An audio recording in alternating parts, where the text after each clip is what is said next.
Et enfin la sécurité routière. Merci le beaucoup. mot d'ordre que j'ai donné au ministre, mooy de la fermeté. La vie humaine est sacrée. La vie humaine, man barki démb rek dañ gis benn accident ci saa si laa ko ne ko ça ne peut pas continuer bés bu ne ñu ne la tel type. Merci. nangami nit dee na ci loolu mënuñu koo nangu. Merci c'est la responsabilité de l'État. Ismaïla Diallo, vous avez la parole. Safiatou Malik Mbaye se prépare.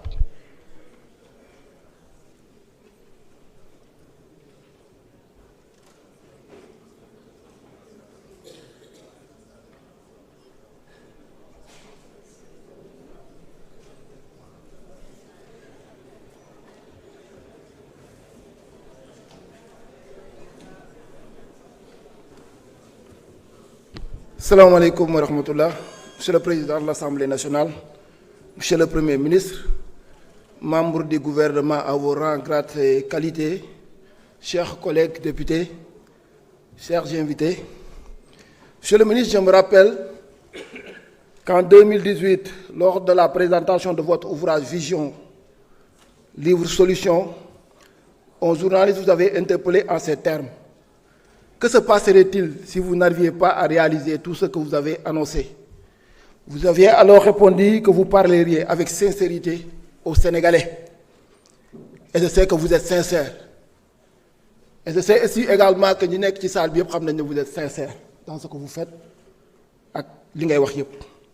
8 ans plus tard, force est de constater que vous êtes demeuré constant et cohérent dans le respect des lois, dans votre démarche, dans le respect des lois et règlements du pays et dans l'exercice du pouvoir. C'est l'occasion même de saluer ce respect accordé à cette institution parlementaire, cœur battant de la démocratie, en donnant la disposition de l'article 104 du règlement intérieur de l'Assemblée nationale tout son sens. Monsieur le Premier ministre, ma question, elle est simple. Votre gouvernement a engagé des efforts significatifs pour alléger le coût de la vie, notamment par la baisse des prix des denrées de première nécessité, du carburant, de l'électricité. Et pourtant, une partie de nos concitoyens affirment ne pas ressentir concrètement ces mesures dans leur quotidien, en raison notamment des pratiques de certains acteurs économiques qui ne répercuteraient pas ces baisses. Maintenant, je demandais quelles mesures de contrôle, de régulation et de sanctions envisagez-vous de renforcer afin de garantir l'application effective de ces décisions gouvernementales et permettre aux Sénégalais d'en percevoir pleinement les bénéfices. ma baamtuwaat ko tuuti ci wolof monsieur le ministre damay am loo xam ne dama koy fàttali 2018 daanaka Sénégalais yi bëri ci lañ nekk en contact ak yow nga doon présenter benn livre solution.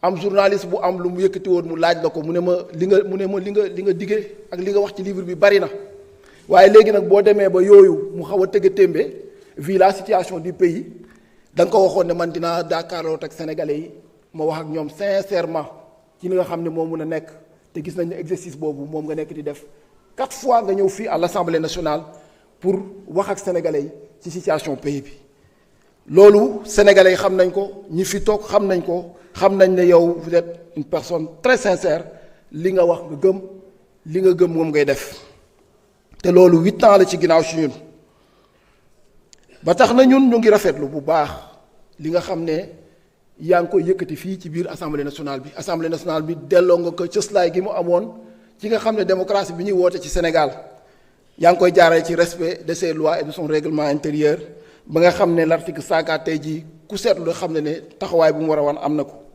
léegi nag ñun dañu am lu ñu seetlu mooy def ngeen effort yu bari wax dëgg yàlla ci dund gi ci courant bi ci carburant bi ba sénégalais yi bëri ne ñoom gis nañ ne wàññi bi mosuñ ko seetlu depuis 1960 mais dafa am ñun bu ñu wàccee ci terrain bi daf na am lu ñu wax ne ñun day wax dëgg yàlla dañoo yëguñu ko nu ñu ko war a yëgee dafa mel ni daal dañ koy jiiñ ñi nga xam ne ñoom ñoo nekk commerçant yi wala ñi nga xam ne ñoom ñoo nekk ci boutique yi ñoo doon laaj effectivement yéen yan taxawaay ngeen ci am yan mesure ngeen ciy jël pour que vraiment sénégalais yi mun a yëg li nga xam ne yéen a ngi koy jël comme mesure pour fexe ba ñoom ñu jàpp mu am jàppandal vraiment ci seen dund ci wàllu lekk ak naan ci courant ak yenn ak yeneen donc ci gàttal loolu laa amoon di ma lay wax di leen féliciter di leen encourager merci beaucoup.